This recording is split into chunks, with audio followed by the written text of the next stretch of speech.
The grand throne room of the Zephyrian Empire stretched out like a crystalline cathedral, its walls pulsing with bioluminescent patterns that shifted with the royal family's emotions. Princess Lyrelay sat perched on her smaller throne beside her father, Emperor Vorthak, her iridescent scales catching the ambient light as she fidgeted with barely contained excitement. Today marked the formal presentation of the new Human Coalition ambassador, and she could hardly wait to see what manner of primitive creature would dare enter their sacred halls.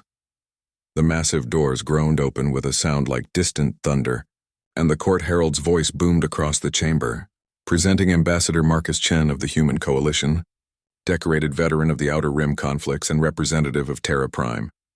What walked through those doors defied every expectation Lyrelay had harbored about humans. She had heard the stories, of course, tales of a backward species that had only recently achieved faster-than-light travel, barely 2 centuries old as a spacefaring civilization. The Zephyrian Empire had been exploring the stars for over 10 millennia. These humans were nothing more than children playing with toys they barely understood. Yet the figure that approached the throne commanded attention in a way that made Lyrelay's scales ripple with unease. Marcus Chen stood nearly 7 feet tall, his body encased in what appeared to be advanced power armor that hummed with barely audible energy. The suit was matte black with silver accents, unmarked save for a small earth insignia on the chest. His helmet was retracted, revealing a weathered face marked by a long scar that ran from his left temple to his jaw. His dark eyes held a depth that seemed to contain entire galaxies. "Your Imperial Majesty," Marcus said, his voice carrying easily across the vast chamber as he performed what Lyrelay assumed was some crude human approximation of a proper bow.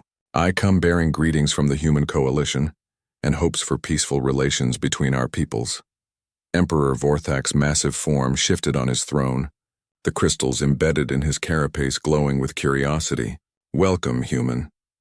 We have heard much about your species' recent expansion into what you call the local group. Tell us, what brings your coalition to seek audience with the Zephyrian Empire?" Marcus straightened, his hands clasped behind his back in a military stance that spoke of years of discipline. "We seek to establish trade routes and mutual defense agreements, Your Majesty. The galaxy is vast and filled with threats that no single species can face alone. We believe our peoples could benefit from cooperation." Lyrelay couldn't contain herself any longer. A sound escaped her throat, something between a chirp and a laugh that caused every head in the court to turn toward her. "Forgive me," she said, rising from her throne with fluid grace, "but did this human just suggest that we might need their protection?" The temperature in the room seemed to drop several degrees. Marcus turned his gaze to the princess, and for a moment, Lyrelay felt something she had never experienced before, the weight of being truly seen by someone who had stared into the abyss and survived. "I suggested cooperation, Your Highness," Marcus replied evenly. "In my experience, even the mightiest empire benefits from allies." Lyrelay's scales shifted to a pale gold, the Zephyrian equivalent of amusement mixed with disdain. "Allies? What could your infant civilization possibly offer us? You've barely learned to walk among the stars, while we have been their masters for longer than your species has possessed written language." A murmur ran through the assembled courtiers, some clearly uncomfortable with the princess's breach of diplomatic protocol. Emperor Vorthak's own scales darkened slightly, indicating his displeasure, but he remained silent, curious to see how this exchange would unfold. Marcus studied the princess for a long moment, his expression unreadable. "Your Highness speaks of mastery of the stars," he said finally. "Yet I wonder if your people have ever truly been tested by them." "Tested?" Lyrelay's voice rose an octave, her scales now flashing between gold and crimson. "We have conquered 17 star systems, absorbed 4 lesser civilizations, and stand as the dominant power in this entire sector. What tests could we possibly face that we have not already overcome?" "The test of survival against impossible odds," Marcus replied quietly. "The test of standing when everything around you falls. The test of protecting what matters most when the universe itself seems arrayed against you." Lyrelay threw back her head and laughed, a sound like silver bells caught in a windstorm. "Such drama. Tell me, little human, what mighty foes has your species faced? What great wars have you won? What empires have you toppled?" Marcus was quiet for a long moment, his eyes distant. When he spoke, his voice carried the weight of memory. "We've faced ourselves, Princess. We've survived our own worst impulses and emerged stronger. We've learned to unite in the face of extinction, and to sacrifice everything for the hope of tomorrow." "How poetic," Lirelei said, her voice dripping with sarcasm. "And how utterly meaningless. Words are wind, human. Power is what matters in this galaxy, and you have none." She gestured grandly around the throne room, her movements graceful and deliberate. "Look upon the might of the Zephyrian Empire. These walls have stood for 3,000 years. Our fleet numbers in the tens of thousands. Our technology is so advanced that your computers would weep if they could comprehend it. What could you possibly offer us that we could not simply take?" Marcus nodded slowly as if considering her words carefully. "Perhaps nothing, Your Highness. Perhaps we are indeed as insignificant as you believe." The admission seemed to deflate some of Lyraleigh's theatrical energy. She had expected argument, defiance, or at least an attempt to prove human worth. This quiet acceptance was somehow more unsettling than any boast could have been. "Then why are you here?" she pressed. "Why waste our time with talk of cooperation and mutual benefit if you have nothing to offer?" Marcus looked directly at her, and again Lirelei felt that strange sensation of being truly seen. "Because sometimes, Princess, the greatest strength lies not in what you can take, but in what you're willing to give. And sometimes the most valuable ally is not the one who can offer you the most, but the one who will stand beside you when the offering is done and all that remains is the standing." The throne room fell silent, the only sound the soft humming of the bioluminescent walls and the distant murmur of the capital city beyond. Lirelei felt something twist in her chest, not quite understanding, but perhaps the beginning of curiosity about this strange human who spoke in riddles and carried himself like a warrior, despite coming in peace. Emperor Vorthak leaned forward slightly on his throne, his ancient eyes studying the human ambassador with new interest. "Intriguing words, Ambassador Chen, but words, as my daughter notes, are merely wind. Perhaps you would be willing to demonstrate this human philosophy of yours." Marcus inclined his head respectfully toward the Emperor. "What did you have in mind, Your Majesty?" Before Vorthak could respond, Lirelei stepped forward, her scales now shifting to a vibrant crimson that indicated both excitement and aggression. "A demonstration would indeed be enlightening. Perhaps our new human friend would care to join our evening's entertainment." The Emperor's massive brow ridge furrowed, creating deep shadows across his ancient features. "Lirelei, what are you suggesting?" "The proving grounds, Father," she said, her voice bright with anticipation. "Let our guest observe how a true warrior society trains its defenders. Or better yet," her scales rippled with mischievous energy, "let him participate." A collective intake of breath echoed through the throne room. The proving grounds were sacred to Zephyrian military tradition, a combination training facility and trial arena where young warriors tested themselves against increasingly difficult challenges. For an outsider to participate was almost unheard of, and for a member of what they considered a primitive species to do so bordered on sacrilege. Marcus remained perfectly still, his dark eyes moving between father and daughter. "I would be honored to observe your training methods, Your Majesty. As for participation," he paused, seeming to weigh his words carefully, "I wouldn't want to offend by presuming to understand traditions that are not my own." Lyraleigh's laugh was sharp and bright. "How thoughtful. But I insist. After all, if humans truly believe in cooperation and mutual defense, shouldn't you be willing to show us what your species brings to such an alliance? Consider it a cultural exchange."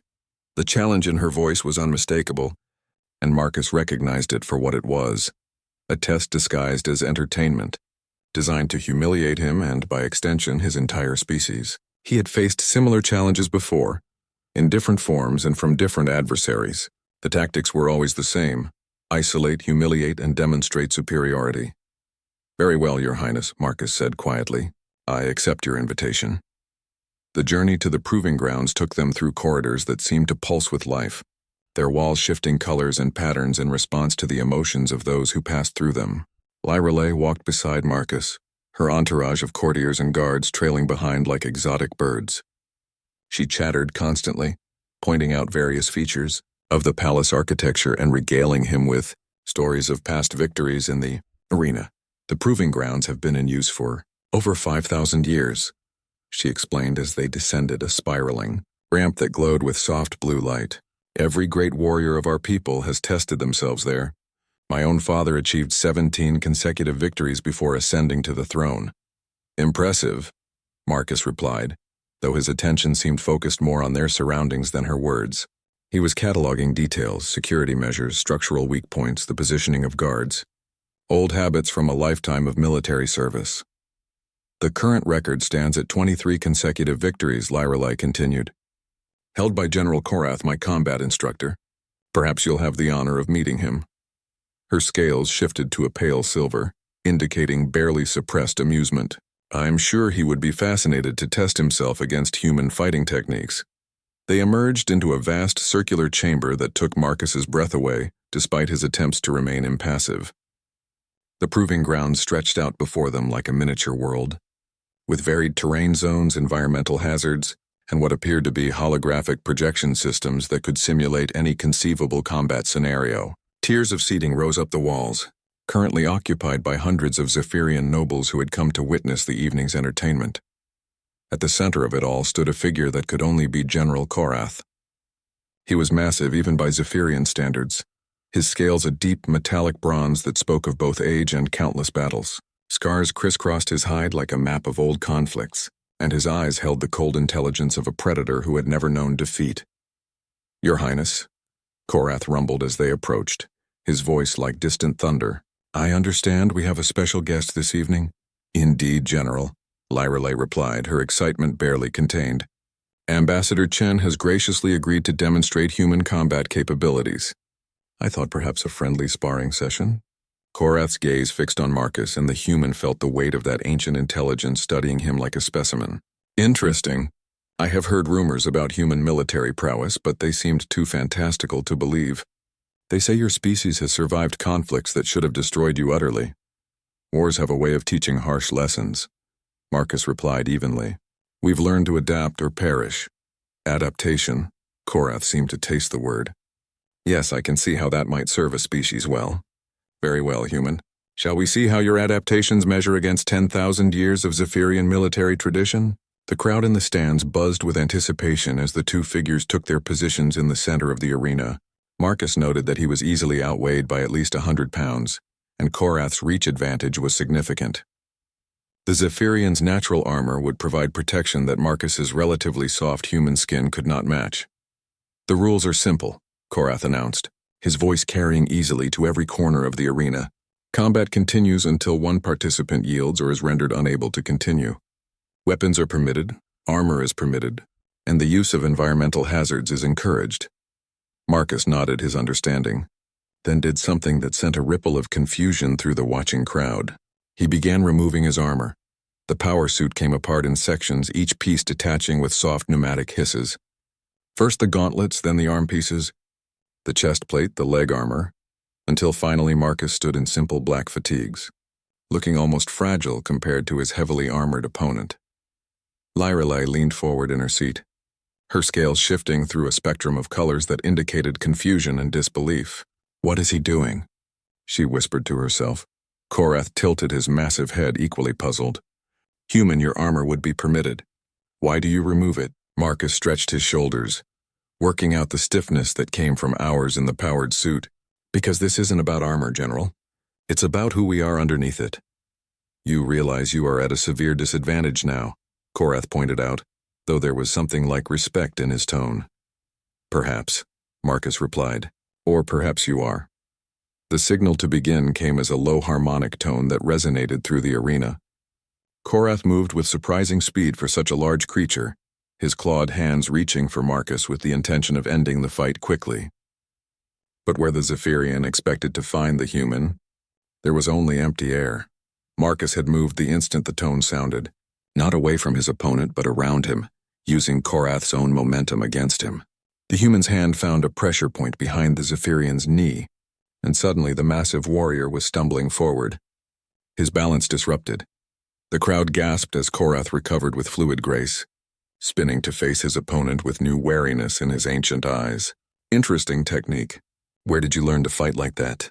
From people who wanted to kill me, Marcus replied simply, already moving again. What followed was unlike anything the Zephyrian audience had ever witnessed. They were accustomed to battles of strength against strength, armor against armor, raw power determining the victor. This was something else entirely, a dance of motion and misdirection, where every attack was turned aside and redirected, where weakness became strength and size became a liability. Marcus fought like water, flowing around Korath's attacks, finding gaps in the Zephyrian's defenses that shouldn't have existed. When Korath struck with killing force, Marcus wasn't there. When the general tried to use his reach advantage, Marcus was somehow inside his guard. When Korath attempted to use his weight to pin the human, Marcus slipped away like smoke. But perhaps most unnerving of all was Marcus's expression, calm, focused, almost serene. He wasn't fighting with anger or desperation or the need to prove himself. He was simply doing what needed to be done as naturally as breathing. The battle continued for what felt like hours but was probably only minutes. General Korath, despite his millennia of experience and natural advantages, found himself being systematically dismantled by an opponent who should have been nothing more than a brief distraction. Every time he thought he had Marcus cornered, the human would demonstrate some new technique, some impossible maneuver that turned the tables once again. Finally, breathing heavily and bleeding from a dozen small cuts that Marcus had somehow inflicted with nothing more than precise pressure and leverage, Korath stepped back and raised his hand. I yield. The arena fell silent. In 5,000 years of recorded history, General Korath had never yielded to anyone. The crowd stared in stunned disbelief as Marcus straightened and offered a respectful bow to his opponent. You fought with honor, General, Marcus said quietly. Thank you for the lesson. Korath's scarred face twisted into what might have been a smile. The lesson, human, was mine to learn. I have spent my life mastering the art of war, but you have mastered the art of survival. There is a difference. As Marcus walked back toward where his armor lay scattered on the arena floor, Princess Lyrelay rose from her seat, her scales cycling through colors faster than the crowd had ever seen. The emotions playing across her features were too complex for the simple color language of her people to fully express. Wait, she called out, her voice echoing in the still arena. You cannot simply walk away. Not after this.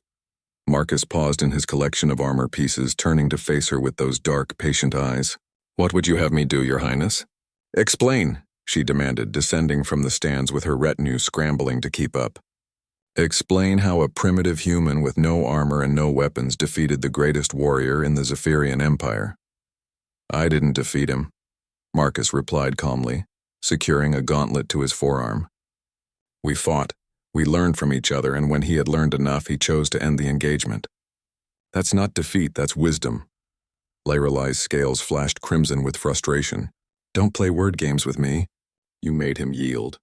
You, a human, made a Zephyrian general yield. Marcus attached his chest plate with practiced efficiency, the powered systems humming to life with soft blue glows.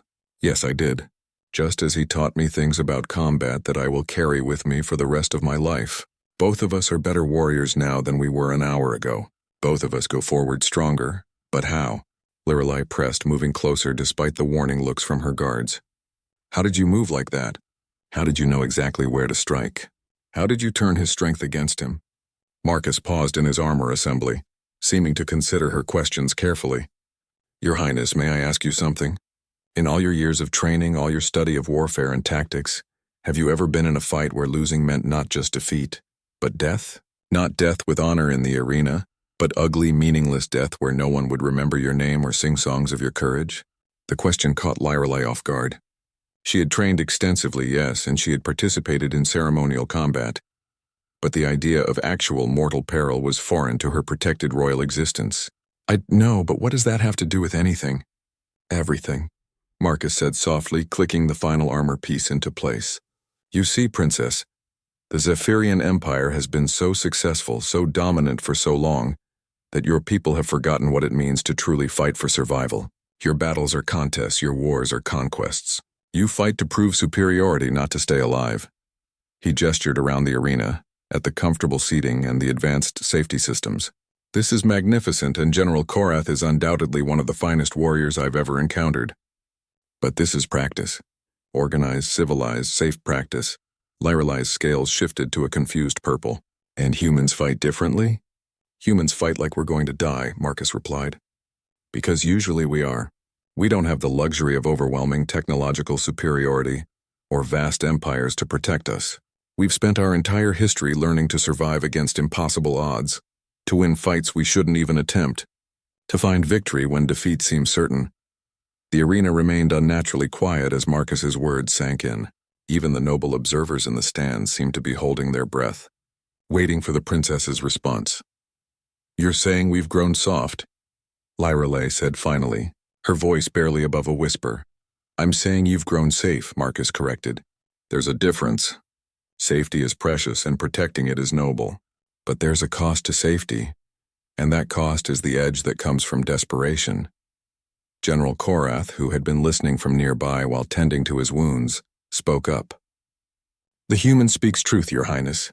In our sparring, I fought as I have always fought, with skill, with technique, with power. But he fought as if his life depended on every moment, every movement.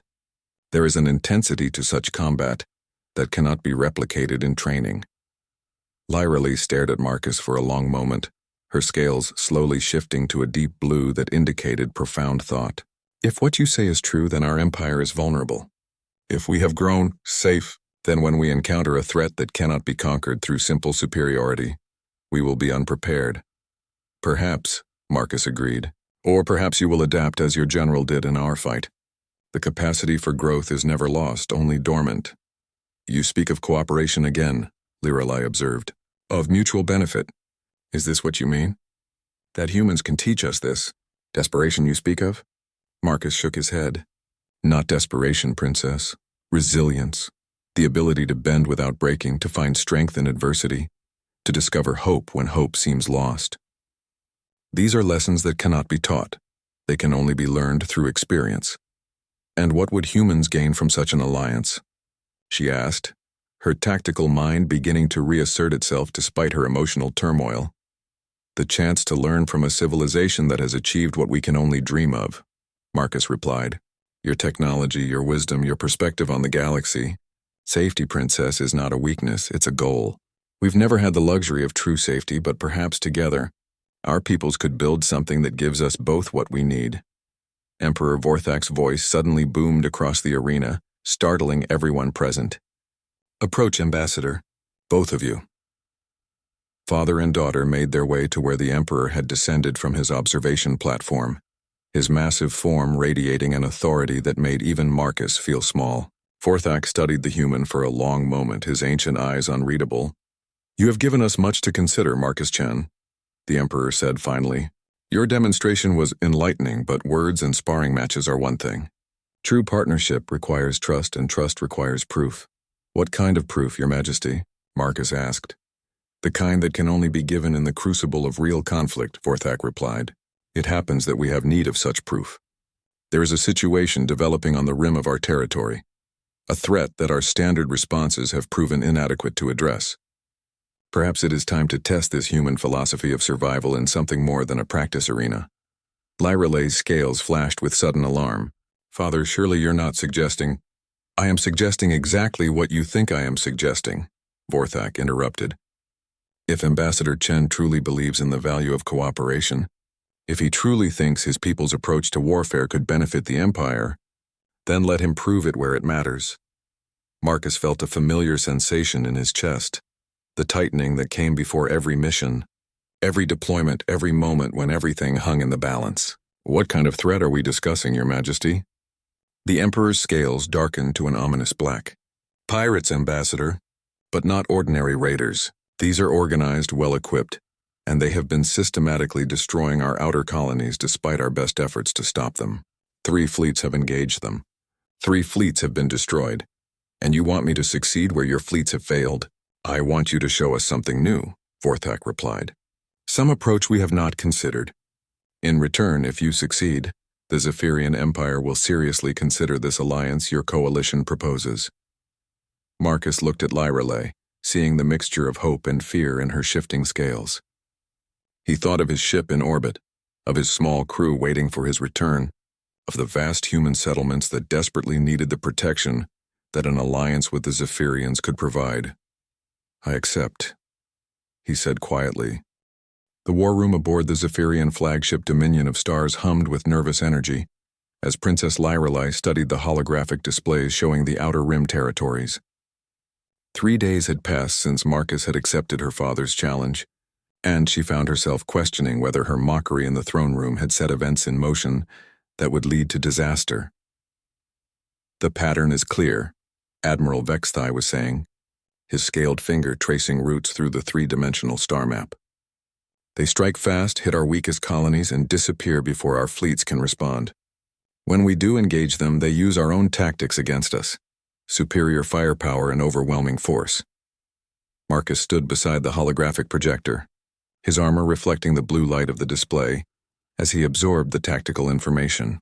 Over the past few days, Lyrily had observed him constantly, trying to understand what made this human different from her preconceptions.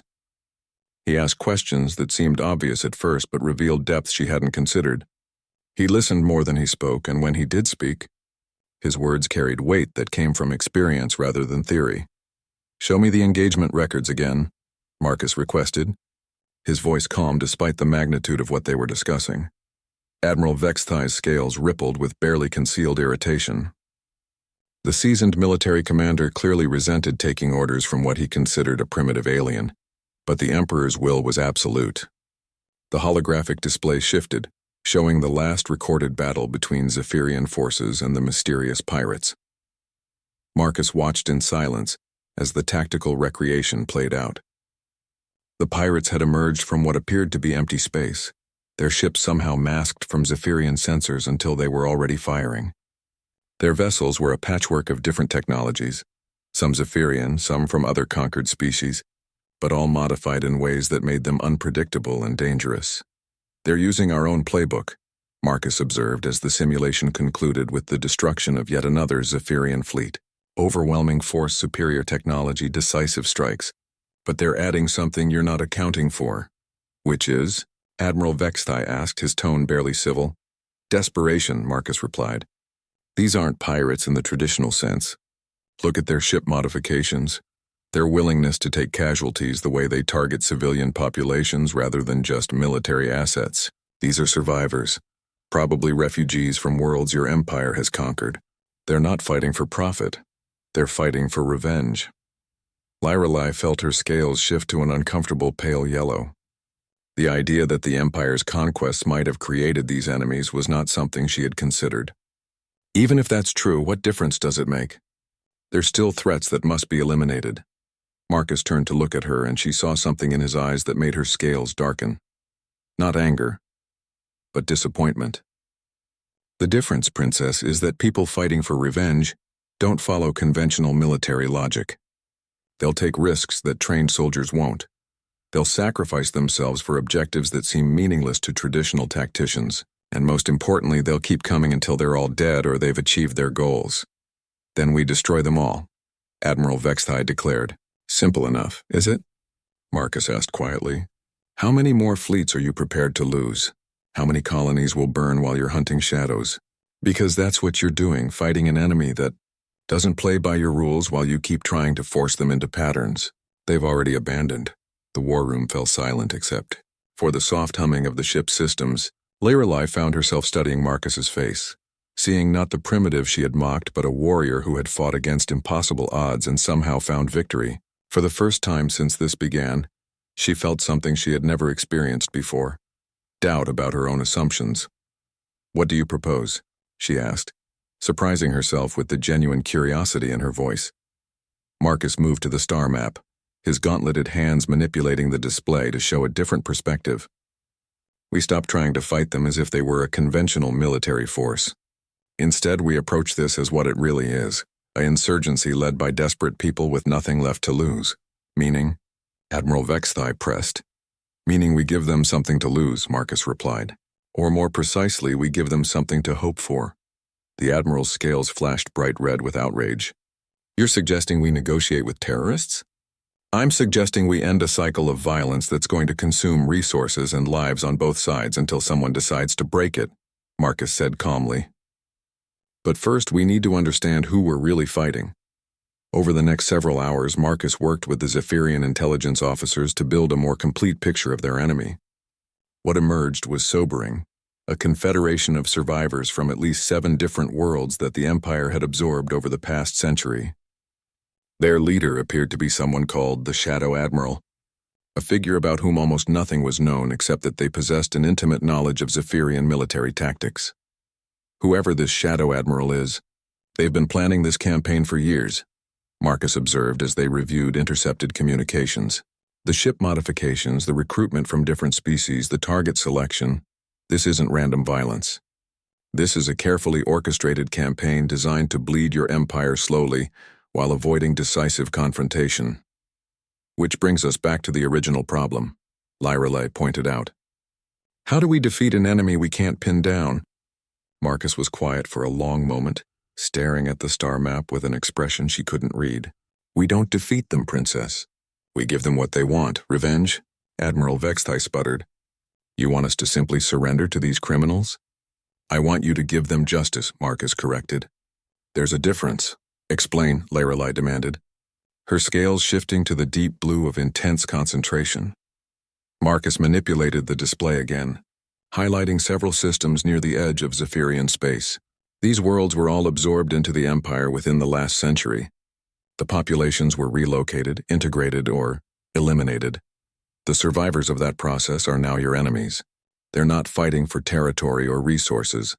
They're fighting because they have nowhere else to go and nothing else to live for. The Empire's expansion was lawful and necessary. Admiral Vexthai protested. Those worlds were strategically important. I'm not questioning the legality of your actions, Marcus replied patiently. I'm pointing out the consequences.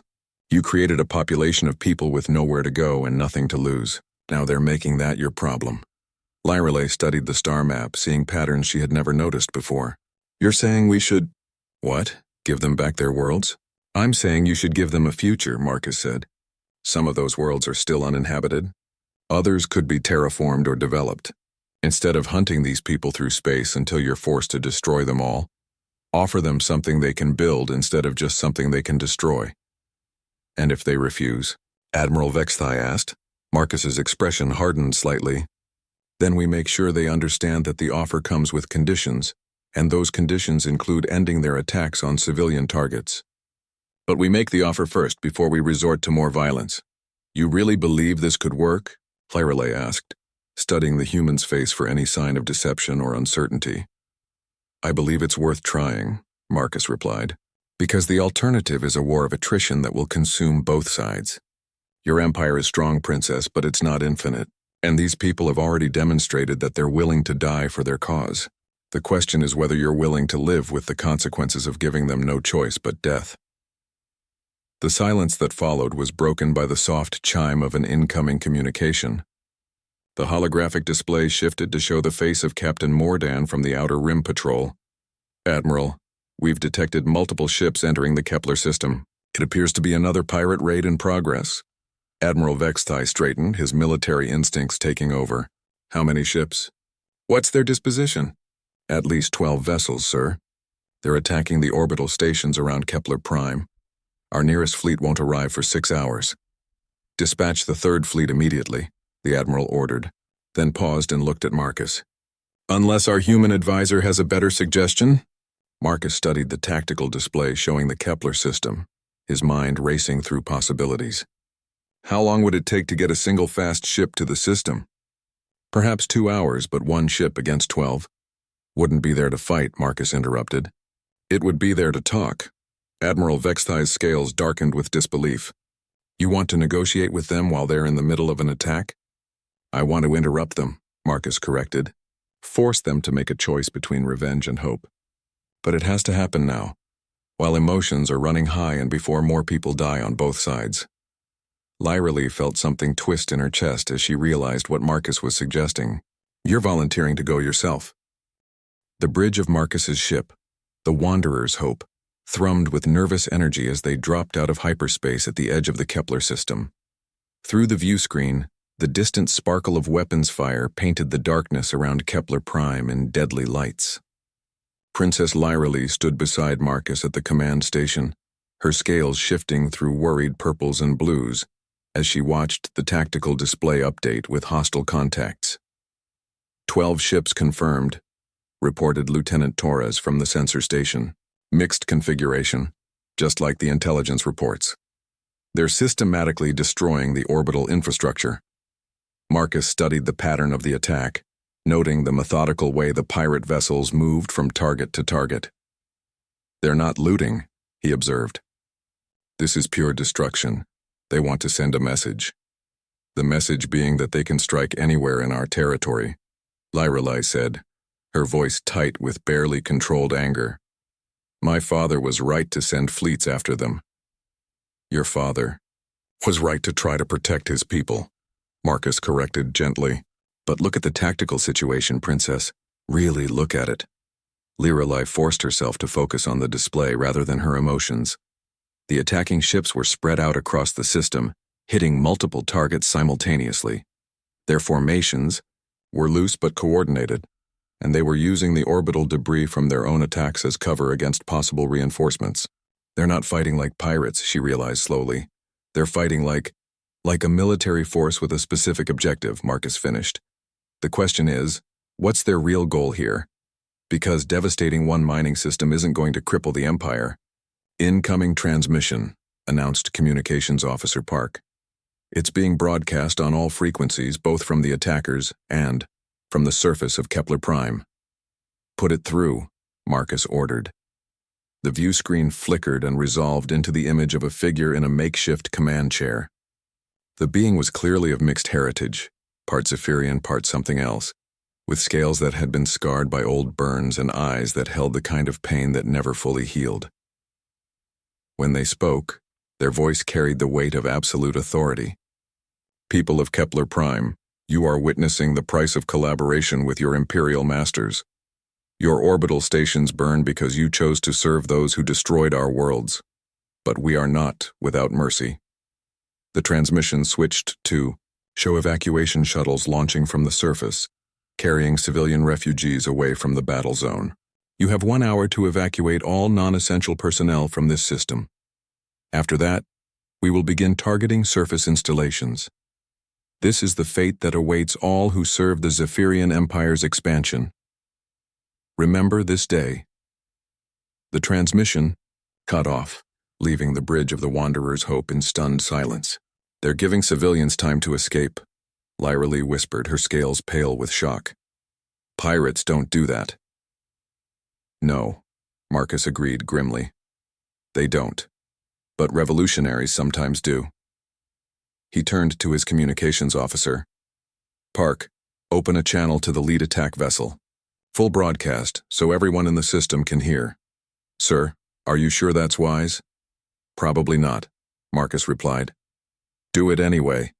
The channel opened with a burst of static, and Marcus could hear the sounds of combat in the background.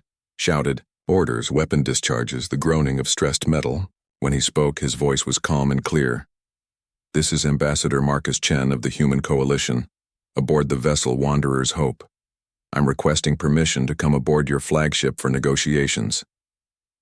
The response came back almost immediately, laced with suspicion and barely controlled rage. "Human? What business does a human have in Zephyrian space?" "The business of preventing unnecessary deaths," Marcus replied. "Yours and theirs. Your Shadow Admiral, I presume?" A long pause followed, during which the tactical display showed the attacking ships slowing their assault, weapons still trained on targets but no longer firing. "You know me then. Good. That will save time. What makes you think I have any interest in negotiating with Imperial lapdogs?" "Because you're giving civilians time to evacuate," Marcus said simply. "Because you're targeting infrastructure instead of population centers.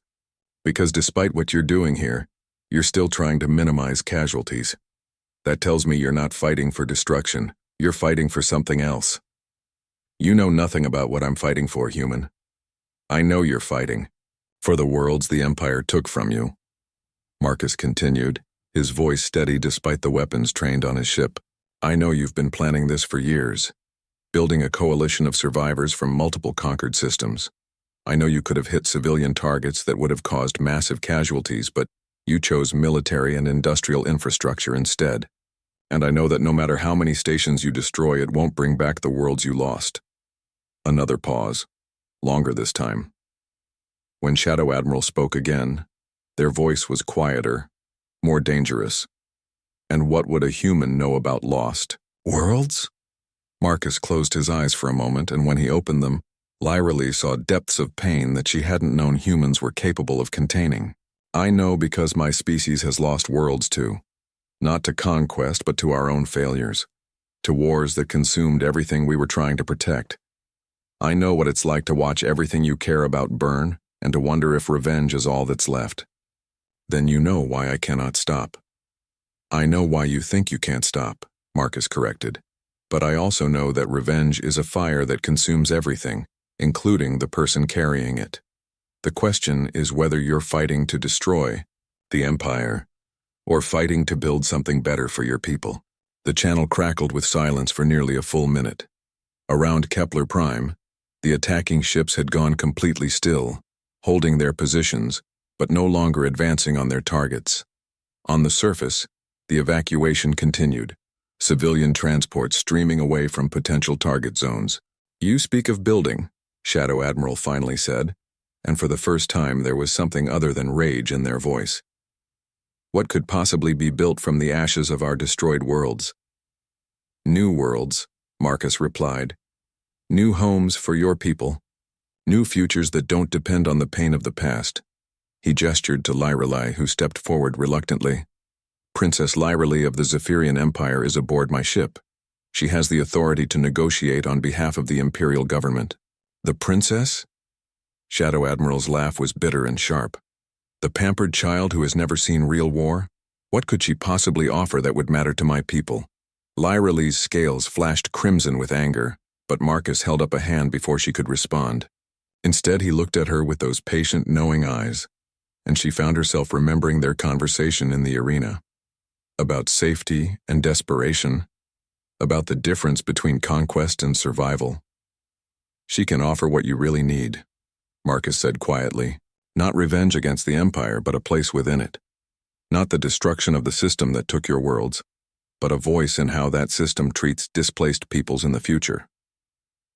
You're asking me to trust the Empire that destroyed everything I cared about. I'm asking you to trust the people within that empire who are capable of learning from their mistakes, Marcus replied. And I'm asking you to consider what legacy you want to leave for the survivors who follow you. Do you want to be remembered? As the person who fought until the last of your people died in a hopeless war? Or as the person who found a way to give them a future worth living for? The tactical display showed movement among the attacking ships. Not retreat, but a tightening. A formation, as if they were preparing for something. Lyra felt her hearts racing as she realized that the next few moments would determine whether this ended in negotiation or massacre. You have 30 seconds to convince me, Shadow Admiral said. Then we resume the attack and your ship becomes another piece of debris. Marcus looked at Lyra, and she saw in his expression not just confidence in her ability to find the right words, but belief that she would choose to find them. The trust in his gaze was more unsettling than any challenge or demand could have been. Admiral, she said, stepping closer to the communications console. My name is Lyra, daughter of Emperor Vorthak, and I have something to offer you that no amount of destroyed stations can provide. Which is? The chance to help me change. The Empire from within, she said, the words coming from some deep place she hadn't known existed. You're right that I've been sheltered, that I've never seen real war or understood the cost of our expansion. But I've seen something in the past few days that I never expected to see. A better way forward. She gestured to Marcus. This human has shown me that strength doesn't have to come from dominance. That security doesn't require the subjugation of others. That cooperation can be more powerful than conquest. But he's also shown me something else. That change is possible, even when it seems impossible. Pretty words from someone who has never lost anything. The neutral meeting ground turned out to be an abandoned mining station, orbiting a dead moon in the outer system. As the Wanderer's Hope docked with the decrepit facility, Princess Lyra felt her scales shifting through nervous patterns she couldn't control. Beside her, Marcus made final adjustments to his armor, his movements calm and methodical despite the magnitude of what they were attempting. Remember, he said quietly as they prepared to disembark. Shadow Admiral agreed to this meeting because they want to believe there's another way forward. But they've been hurt badly, and hurt people sometimes lash out even when they don't want to. Stay calm, listen more than you speak, and don't take anything personally. What if I say the wrong thing? Lyrelay asked, hating the uncertainty in her voice. A few weeks ago, she would never have admitted such doubt to anyone, let alone a human. Then we'll deal with the consequences. Marcus replied simply, But Princess, you found the right words to get us this far. Trust yourself. The abandoned station's corridors were dimly lit and filled with the kind of decay that came from years of neglect. Their footsteps echoed hollowly as they made their way to the designated meeting chamber, passing through sections where the artificial gravity flickered and the air recycling systems wheezed with mechanical fatigue. The chamber itself had once been the station's main conference room, though it bore little resemblance to its former glory. Jury-rigged lighting cast harsh shadows across scratched metal walls, and the large table at the center was scarred with the marks of countless makeshift repairs. But what dominated the space was the figure waiting for them at the far end of the table. Shadow Admiral stood as they entered, and Lyrelay felt her breath catch. Up close, the rebel leader's mixed heritage was even more apparent. Zephyrian bone structure beneath skin that showed the distinctive blue-silver patterns of the Kethmori, one of the first species the Empire had absorbed. Old burn scars traced geometric patterns across their face and arms, and their remaining natural eye held depths of pain that made Lyrelay's chest tighten with unexpected sympathy. Princess, Shadow Admiral said, their voice carefully neutral. You're younger than I expected, and you're not what I expected at all, Lyrelay replied honestly, studying the complicated mix of exhaustion and determination in the other being's posture. What did you expect? Some savage terrorist drunk on destruction? I expected someone who had been pushed beyond reason by loss, Lyrelay said carefully. What I see is someone who still cares enough about their people to risk everything for the possibility of peace. Shadow Admiral's expression shifted slightly, surprise flickering across their scarred features. You speak differently than I thought you would, less imperial. Recent education, Lyrelay said, glancing at Marcus. I'm learning that there's a difference between authority and leadership, between power and strength. They took seats around the battered table, the weight of the moment settling over them like a physical presence. Outside the station's viewports, the damaged ships of both sides maintained their vigilant positions, weapons powered but not targeted, waiting to see whether words could succeed where violence had only created more violence. Before we begin, Shadow Admiral said, I want you to understand something, Princess. The people who follow me have lost everything. Their worlds, their families, their entire way of life. Some of them have been fighting for so long that war is all they know how to do. Even if I wanted to accept your offer, I'm not sure I could convince them to stand down. Tell me about them, Lyrelay said, leaning forward slightly, not as statistics or tactical problems, but as people. Help me understand what they need. Shadow Admiral studied her for a long moment, as if trying to detect deception or manipulation. Finding none, they began to speak, their voice taking on the rhythm of someone sharing a long-carried burden. Captain Thus lost her entire family when we absorbed the Kepler colonies 50 years ago. She was a child then, one of the few survivors of the pacification campaign. She's been fighting Imperial forces ever since. Commander Krell's homeworld was strip-mined for rare minerals. The entire population relocated to labor camps. He escaped, but his brother didn't. Engineer Voss. Her people were declared genetically incompatible with Imperial standards. She watched them sterilize her entire species. Each story hit Lyrelay like a physical blow, the reality of the Empire's expansion suddenly personal, in a way that historical records and tactical reports had never been. She found herself thinking of the comfortable palace she had grown up in. The ceremonies celebrating each new system added to Imperial control, the casual way her tutors had described the integration of conquered peoples. How many stories like that do you have? She asked quietly. Hundreds, Shadow Admiral replied. Every person in my fleet has a similar tale. Some worse. They follow me because they believe that revenge is all that's left to them, that if they can't have justice, at least they can have retribution. Marcus, who had been silent throughout this exchange, finally spoke. But you don't believe that anymore, do you? If you did, we wouldn't be having this conversation. Shadow Admiral's laugh was bitter. Belief is a luxury I can't afford, human. I have to deal with reality. And the reality is that my people are dying, not just in these raids, but from despair, from the gradual erosion of hope that comes from fighting a war you know you cannot win. Then give them something else to fight for, Lyrelay said suddenly, the words emerging from some intuitive understanding she hadn't known she possessed. Not against the Empire, but for the future of displaced peoples everywhere. Explain. Lyra took a deep breath, her scales shifting to the deep blue of intense concentration. What if instead of trying to destroy the Empire's expansion, you helped shape it? What if there was a way to ensure that what happened to your people never happens to anyone else? She gestured to Marcus. The human coalition has been approaching us about an alliance. Part of what they're offering is a different model of cooperation, one based on mutual benefit rather than conquest. What if we could extend that model to all the peoples within the Empire? You're talking about fundamental changes to how the Empire operates, Shadow Admiral said slowly. The kind of changes that would threaten the power structure that keeps your father on the throne. Yes, Lyra admitted. I am. Because I've learned something important recently. An empire that can only maintain itself through the oppression of others is not an empire worth preserving. The silence that followed was profound, broken only by the soft humming of the station's failing life support systems. Shadow Admiral stared at Lyra with an expression of growing amazement, as if seeing her clearly for the first time. You would really do this? They asked. You would risk everything you've known, everything you've been raised to value for people you've never met? I would do it for the empire my father taught me to love, Lyra replied.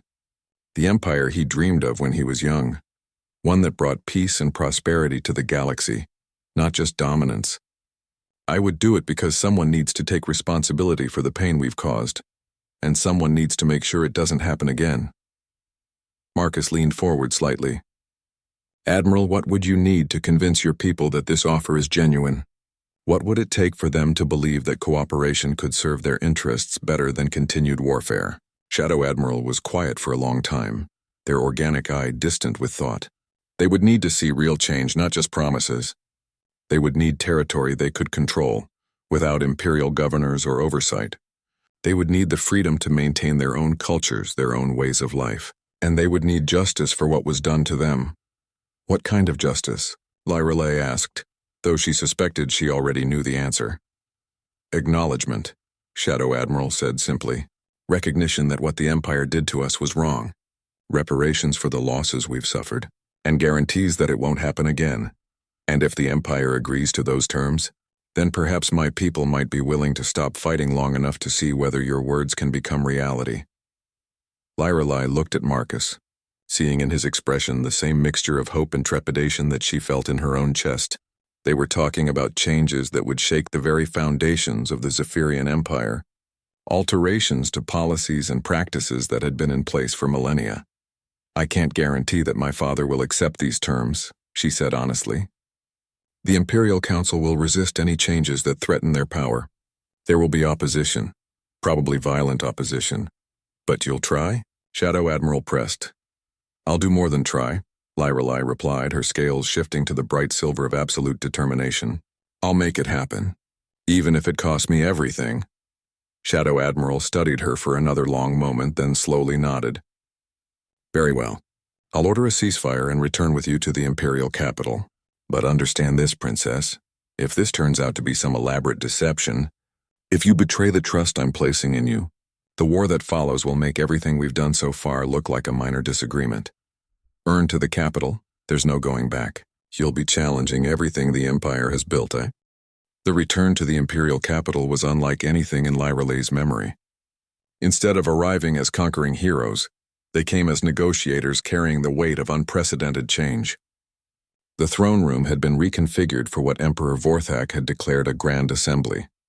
Representatives from across the Empire, military leaders, noble houses, and now, for the first time in Imperial history, former enemies seeking reconciliation. Princess Lyra stood before her father's throne, but everything about her posture had changed. Gone was the casual arrogance of inherited privilege, replaced by the steady confidence of someone who had earned their authority through trial and growth. Beside her, Marcus maintained his characteristic calm, while Shadow Admiral stood with the dignity of someone who had finally found hope after years of despair. You ask much. My daughter, Emperor Vorthak said, his ancient voice carrying across the vast chamber. Territorial autonomy for conquered peoples. Reparations for past actions. Recognition of imperial wrongdoing. These are not small matters.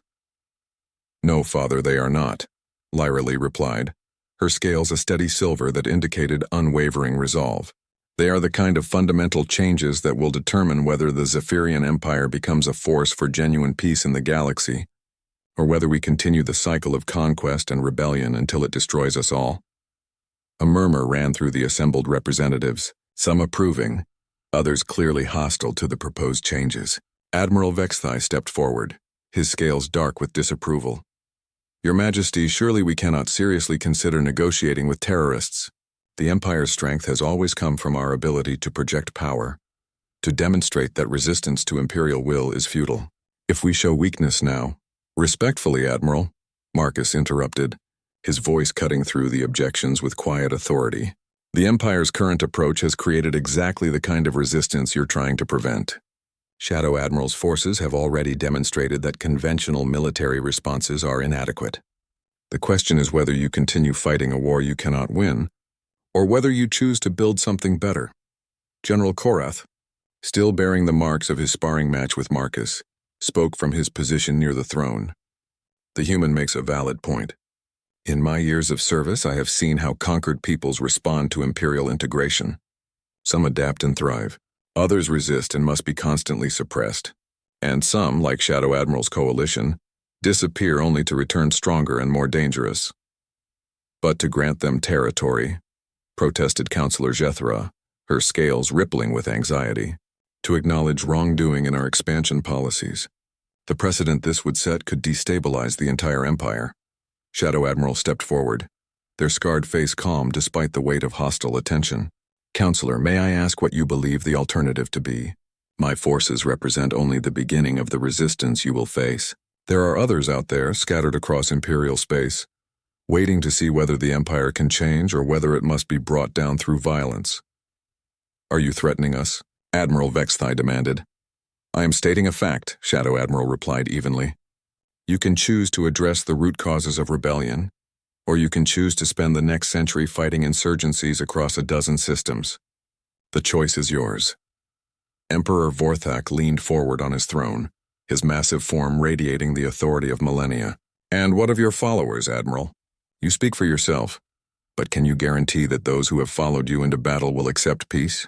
No, Your Majesty, I cannot, Shadow Admiral admitted. Some of my people have been fighting for so long that they no longer remember what peace looks like. Some have suffered losses so profound that forgiveness may be impossible, but I can guarantee that if you make this offer genuine, if you follow through on these promises, most of them will be willing to try. Lirelei looked around the throne room, seeing the mixture of hope and fear on the faces of the assembled representatives. She thought of all the conversations she had had with Marcus over the past weeks, all the lessons about leadership and responsibility and the courage required to change course when you realized you were on the wrong path. Father, she said, stepping closer to the throne, when you were young, when you first inherited the crown, what did you dream the Empire could become? The Emperor's expression softened slightly, ancient memories stirring behind his eyes. I dreamed of a galaxy at peace, of worlds working together for the common good, of an empire that was remembered not for its conquests, but for the prosperity and security it brought to all peoples. Then help me make that dream real, Lirelei said quietly. Not through conquest, but through cooperation. Not through dominance, but through genuine partnership. The silence that followed stretched on for long moments, broken only by the soft humming of the throne room's bioluminescent walls. Finally, Emperor Vorthak spoke, his voice carrying the weight of decision. Very well. The Empire will establish autonomous zones for displaced peoples, beginning with 3 systems in the Outer Rim. These territories will be self-governing, though they will remain part of the Empire for purposes of defense and trade. We will provide reparations in the form of infrastructure, technology, and resources to help establish these new settlements. A collective gasp ran through the assembly, but the Emperor continued. Furthermore, we will establish a new imperial policy regarding expansion. No system will be absorbed into the Empire without the genuine consent of its inhabitants. No people will be forcibly relocated or have their culture suppressed, and we will create a council of representatives from all member worlds to oversee these policies and ensure they are followed. Shadow Admiral's organic eye was bright with tears they were fighting to control. Your Majesty, you offer more than I dared hope for. But the acknowledgement of wrongdoing, The Empire acknowledges that our past expansion policies caused unnecessary suffering, Vorthak said formally. We take responsibility for the pain we have inflicted and commit ourselves to ensuring that such mistakes are never repeated. The throne room erupted in chaos as representatives began arguing among themselves, some supporting the Emperor's decision, others protesting vehemently. Through it all, Marcus watched Lyrelei with quiet pride, seeing in her the leader she had become. This is just the beginning, he said quietly to her as the noise swirled around them. The real work starts now, making these promises into reality. I know, Lyrelei replied, her scales shifting to the deep blue of profound determination. But we've proven that change is possible, even when it seems impossible. And we've shown that sometimes the greatest strength comes from the willingness to admit your mistakes and do better. She looked at Shadow Admiral, who was already preparing to return to their fleet with news of the agreement. Admiral, what will you tell your people? I will tell them that the war is over, Shadow Admiral replied, and that perhaps after all these years, they can finally go home. As the assembly gradually restored order and began the complex process of working out the details of implementation, Marcus found himself thinking about the long journey that had brought them all to this moment. From a simple diplomatic mission to a transformation that would reshape the galaxy's most powerful empire. Ambassador, Emperor Vorthak called out, his voice cutting through the continuing discussions. Approach. Marcus walked to the base of the throne and offered a respectful bow. Your Majesty, when you first arrived in our court, my daughter mocked you as a representative of an infant civilization. I find myself curious. What would you say to her now if she were still that same arrogant child? Marcus glanced at Lyrelei, who was deep in conversation with Shadow Admiral about the practical details of establishing the autonomous zones.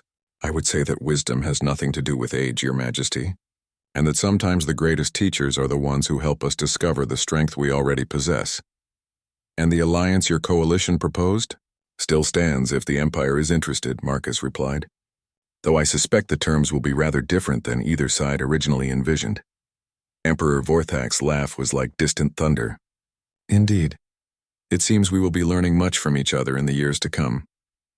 As the day wore on and the framework of the new policies took shape, Lyrelei found herself standing at one of the great windows overlooking the capital city. The familiar sight looked different to her now. Not just the center of imperial power, but the heart of something that could become genuinely great. Regrets? Marcus asked, joining her at the window. None, she said without hesitation.